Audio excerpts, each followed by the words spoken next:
Hello दोस्तों, स्वागत है एक और नई वीडियो में। आज की वीडियो में मैं आप लोगों को बताने वाला हूं कि माइक्रोसॉफ्ट एक्सेल में बिल कैसे बनाते हैं। इसका पूरा प्रोसेस मैं स्टेप बाय स्टेप आप लोगों को सिखाने वाला हूं। तो चलिए वीडियो को शुरू करते हैं। तो दोस्तों, एक्सेल में बिल बनाने के लिए सबसे पहले ये देखिए, मैंने यहाँ से एक्सेल में अपने एक बिल के फॉर्मेट को यहाँ पर इंसर्ट कर लिया है, जो कि मैंने यहाँ से क्रिएट किया अपने कंपनी के नाम से। तो ऐसा बिल बनाने के लिए आपको क्या करना है, सबसे पहले एक्सेल में एक नए सीट को यहाँ से क्रिएट कर लेना है। इसको क्रिएट करने के बाद सबसे पहले आपको अपने कंपनी का यहाँ से नाम यानी कि टाइटल को लिखना है। तो उसको लिखने के लिए सबसे पहले आपको इस प्रकार से 5 सेल को सिलेक्ट करना है। सिलेक्ट करने के बाद आपको यहाँ से मर्ज एंड सेंटर पर क्लिक कर देना है। क्लिक करने के बाद यहाँ से अपने कंपनी का नाम टाइप करना है। ये देखिए, मैंने अपने कंपनी का नाम इस प्रकार से यहाँ पर टाइप कर दिया है। इसको टाइप करने के बाद अब इसकी थोड़ी मैं फॉर्मेटिंग यहाँ से चेंज कर देता हूँ। मैं इसके फॉन्ट को यहाँ से इंक्रीज कर देता हूँ। फॉन्ट को इंक्रीज करने के बाद अब इसके बैक कलर को यहाँ से मैं थोड़ा इसको चेंज कर देता हूँ। इसको चेंज करने के बाद अब फॉन्ट को मैं यहाँ से बोल्ड कर देता हूँ। ये देखिए, मैंने बोल्ड कर दिया। इतना करने के बाद अब यहाँ से दूसरे वाले रो में 5 सेल को इस प्रकार से सिलेक्ट करूंगा, मर्ज एंड सेंटर पर क्लिक करूंगा। अब मुझे यहाँ पर टाइप करना होगा अपने कंपनी का लोकेशन, कंपनी मेरी कहाँ किस जगह पर स्थित है। तो यहाँ से मैं टाइप कर दे रहा हूँ। इस प्रकार से मैंने अपने कंपनी का लोकेशन यहाँ से टाइप कर दिया और इसको फॉर्मेटिंग को चेंज करने के लिए मैं सिर्फ यहाँ से इसको बोल्ड कर देता हूँ। बोल्ड करने के बाद अब तीसरे वाले रो में चलूंगा और यहाँ से पुनः मैं 5 सेल को सिलेक्ट करूंगा। सिलेक्ट करने के बाद मर्ज एंड सेंटर पर क्लिक कर दूंगा। यहाँ पर मैं टाइप करूंगा bill invoice. Bill invoice type करने के बाद अब इसके फॉर्मेटिंग को भी यहाँ से मैं थोड़ा चेंज कर देता हूँ। इसके फॉन्ट को मैं यहाँ से थोड़ा इंक्रीज करूंगा। इंक्रीज करने के बाद इसको फॉन्ट को बोल्ड करूंगा और इसके बैक कलर को यहाँ से इस प्रकार से भी कर देता हूँ। अब ये देखिए, इस सेल का और इस सेल का दोनों का कलर सेम इस प्रकार से कर दिया है।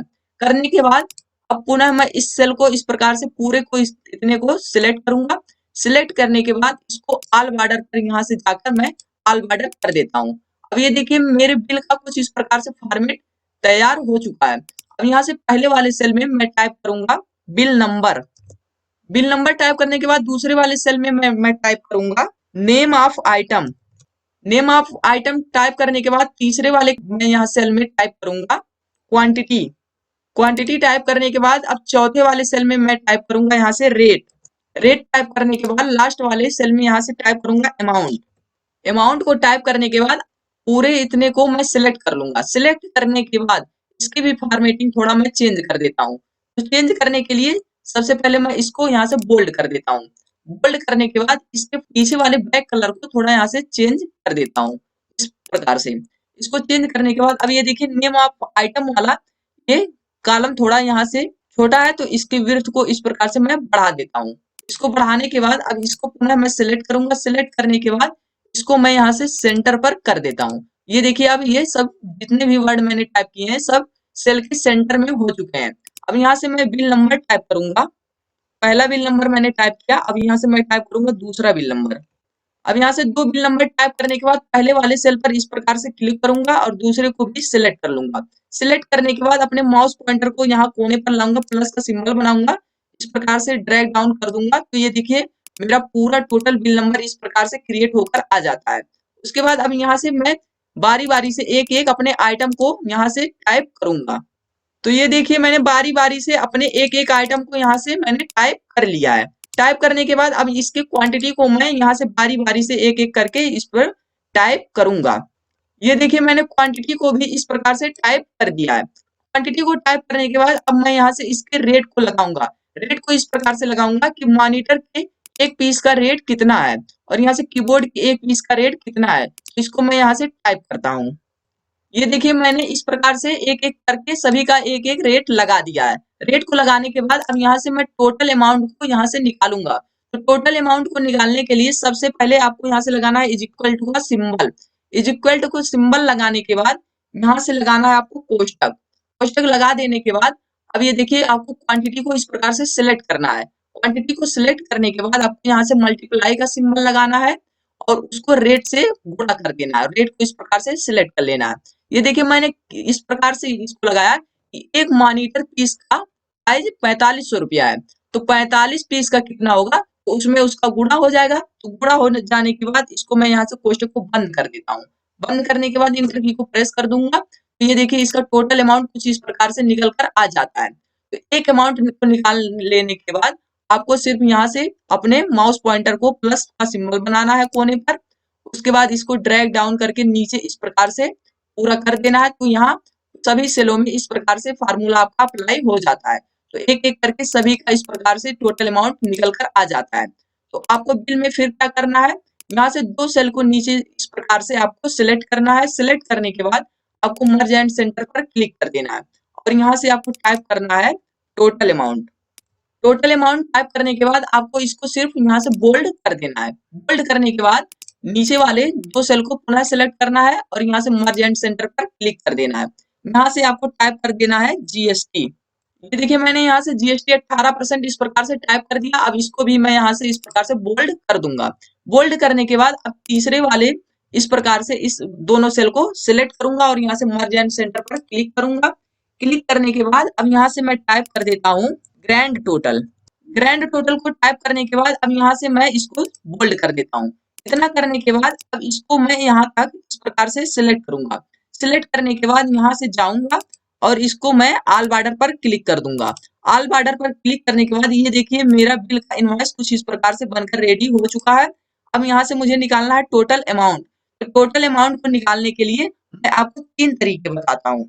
तो पहला तरीका मेरा है कि मैं यहाँ से ऑटो सम से निकाल सकता हूँ। तो ऑटो सम का फार्मूला कैसे लगाएंगे, जिस सेल में मुझे ऑटो सम लगाना है यहाँ पर आपको इस प्रकार से क्लिक करना है।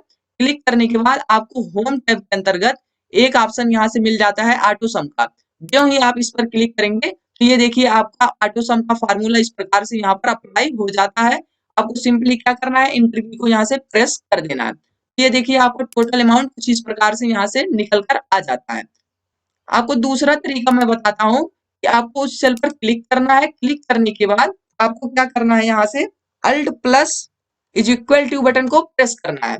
तो भी आपका यहाँ से ऑटो सम इस प्रकार से अप्लाई हो जाता है। ये देखिए अप्लाई हो चुका है। आपको सिर्फ इंटर की को यहाँ से प्रेस करना है तो भी आपका टोटल अमाउंट यहाँ से इस प्रकार से निकल कर आ जाता है।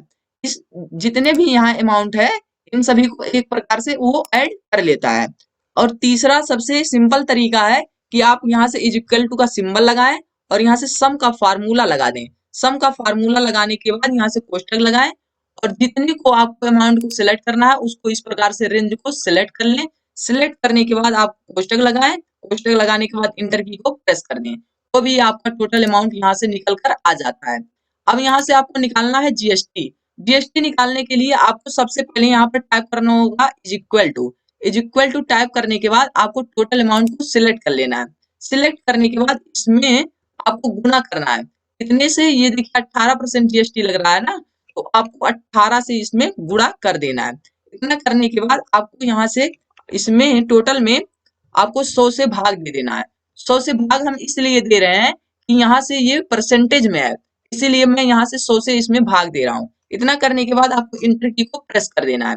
ये देखिए आपका जो टोटल अमाउंट आप का था इतना, इतने रुपए का आपने सेल किया है, तो उसमें से इतना 34,174.8 रुपए का आपका उसमें जीएसटी लगा है। तो जीएसटी इतना लगा है तो दोनों को आपको ऐड करके आपको ग्रैंड टोटल निकालना है। तो ग्रैंड टोटल निकालने के लिए आपको यहाँ से लगाना है इज इक्वल टू, उसके बाद टोटल अमाउंट को सिलेक्ट करना है और यहाँ से लगाना है प्लस का सिंबल। प्लस का सिंबल लगाने के बाद आपको जीएसटी को भी उसमें ऐड कर लेना है। इंक्लूड आपका रहेगा पूरा, तब आपका ग्रैंड टोटल माना जाएगा। इतना करने के बाद आपको इंटर की को प्रेस कर देना है। अब ये देखिए आपका यहाँ से ग्रैंड टोटल कुछ इस प्रकार से निकल कर आ चुका है। यानी कि आपने इतने रुपए का 2,24,034 रुपए का इस प्रकार से आपने यहाँ से सेल किया है। ये आपका ग्रैंड टोटल है। अब आपको अगर यहाँ से कोई भी दिक्कत हो, मान लीजिए ये जैसे यूपीएस आपने 10 पीस मंगाया है, यहाँ से आप इसको कर दें 12 करके जो ही दूसरे सेल में क्लिक करेंगे या इंटर की को प्रेस करेंगे तो ये देखिए आपका क्वांटिटी और अमाउंट इस प्रकार से चेंज होता रहा है। और यहाँ से देखिए आपका ग्रैंड टोटल पर भी इस प्रकार से प्रभाव पड़ रहा है। मान लीजिए ये 26 पीस पेन ड्राइव आपका है, इसको आप यहाँ से 20 कर दें। 20 करने के बाद जो इंटर की को प्रेस करेंगे तो ये देखिए आपका सब डाटा यहाँ से चेंज हो रहा है। यानी कि आप इस प्रकार से अपने बिल को बना सकते हैं। तो दोस्तों इस तरीके से आप लोग भी एमएस एक्सेल में बिलिंग कर सकते हो। अगर ये वीडियो आपको पसंद आए तो वीडियो को लाइक करें और चैनल को सब्सक्राइब करना ना भूलें। Thanks for watching.